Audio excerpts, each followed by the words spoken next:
ಮೂರನೇ ಹಂತದ ಚುನಾವಣೆ 26ನೇ ತಾರೀಕು ನಡೆದಿದೆ. ಕೇವಲ 4 ದಿವಸಗಳು ಮಾತ್ರ ಉಳಿದಿದೆ. ಮಾನ್ಯ ಮುದ್ದನ್ಮೇಗೌಡರು ನಮ್ಮ ಅಭ್ಯರ್ಥಿಗಳು ಎಲ್ಲ ಕ್ಷೇತ್ರದಲ್ಲೂ ಕೂಡ ಪ್ರವಾಸ ಮಾಡಿ ಮತಯಾಚನೆಯನ್ನು ಮಾಡ್ತಾ ಇದ್ದಾರೆ.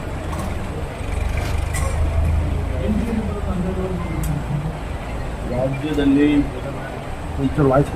ಪ್ರಧಾನಮಂತ್ರಿಗಳು ನಿನ್ನೆ ದಿವಸ ಭೇಟಿ ಕೊಟ್ಟಿದ್ದಾರೆ ಬೆಂಗಳೂರು ಮತ್ತು ಚಿಕ್ಕಬಳ್ಳಾಪುರ.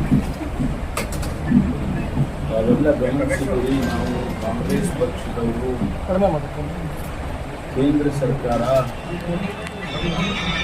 ನಮಗೆ ಚೆಂಪು ಕೊಟ್ಟಿದೆ, ಖಾಲಿ ಚೆಂಪು ಕೊಟ್ಟಿದೆ, ನಮಗೆ ಯಾವುದೇ ರೀತಿಯ ಅನುದಾನಗಳಾಗಲಿ ಅಥವಾ ಯೋಜನೆಗಳನ್ನಾಗಲಿ ಕಳೆದ 10 ವರ್ಷದಿಂದ ಕೊಡಲಿಲ್ಲ ಅನ್ನೋದನ್ನು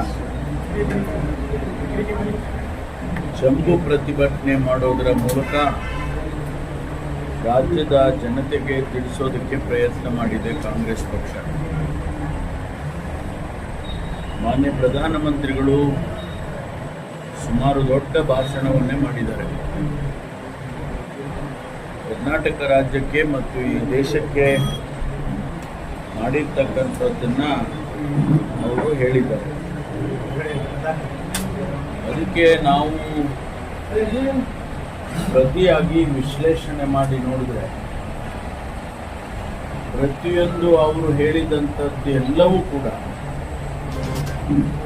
ಕಾಂಗ್ರೆಸ್ ಪಕ್ಷ ಕೇಂದ್ರದಲ್ಲಿ UPA ಸರ್ಕಾರ ಇದ್ದಂಥ ಸಂದರ್ಭದಲ್ಲಿ ಅದು HAL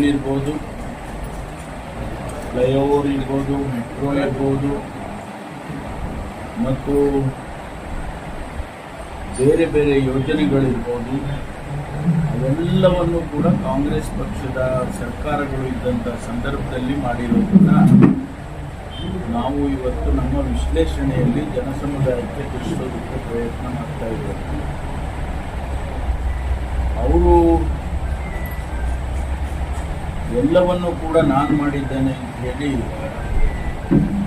ಸತ್ಯಕ್ಕೆ ದೂರವಾಗಿರ್ತಕ್ಕಂಥ ಮಾತುಗಳನ್ನು ಹೇಳಿಕೊಂಡು ಹೊರಟಿದ್ದಾರೆ. ಅವರು ಹೇಳಿದಂಥ ಭರವಸೆಗಳು, ಅವರು ಕೊಟ್ಟಂಥ ಭರವಸೆಗಳನ್ನು ಯಾವುದನ್ನು ಕೂಡ ಅನುಷ್ಠಾನ ಮಾಡೋದಕ್ಕೆ ಕರ್ನಾಟಕದ ಮಟ್ಟಿಗೆ ಖಂಡಿತವಾಗಿ ಆಗಿಲ್ಲ. ಹಾಗಾಗಿ ಏನು ಅವರು ಬಂದು ಇಲ್ಲಿ ಕರ್ನಾಟಕದ ಜನತೆಗೆ ಮತ್ತು ಸುಳ್ಳುಗಳನ್ನು ಹೇಳಿಕೊಂಡು ಹೊರಟಿದ್ದಾರೆ ಮತ್ತು ನಮ್ಮ ಗ್ಯಾರಂಟಿಗಳ ಬಗ್ಗೆ ಕೂಡ ಪ್ರತಿಕ್ರಿಯೆಯನ್ನು ಮಾಡಿದ್ದಾರೆ. ನಾವು ಕೊಟ್ಟ ಮಾತಿನಂತೆ ಗ್ಯಾರಂಟಿಗಳನ್ನು ಅನುಷ್ಠಾನ ಮಾಡಿದ್ದೇವೆ ಮತ್ತು ಅದನ್ನು ಮುಂದಿನ 4 ವರ್ಷ ಅಂದರೆ 5 ವರ್ಷವೂ ಕೂಡ ಅದನ್ನು ಮುಂದುವರಿಸ್ತೇವೆ. ಯಾವುದೇ ಸಂದರ್ಭದಲ್ಲೂ ಯಾವುದೇ ಕಾರಣಕ್ಕೂ ಕೂಡ ನಾವು ಅದನ್ನು ನಿಲ್ಲಿಸೋದಿಲ್ಲ ಅನ್ನೋದನ್ನು ಯಾರು ಎಷ್ಟೇ ಟೀಕೆ ಮಾಡಲಿ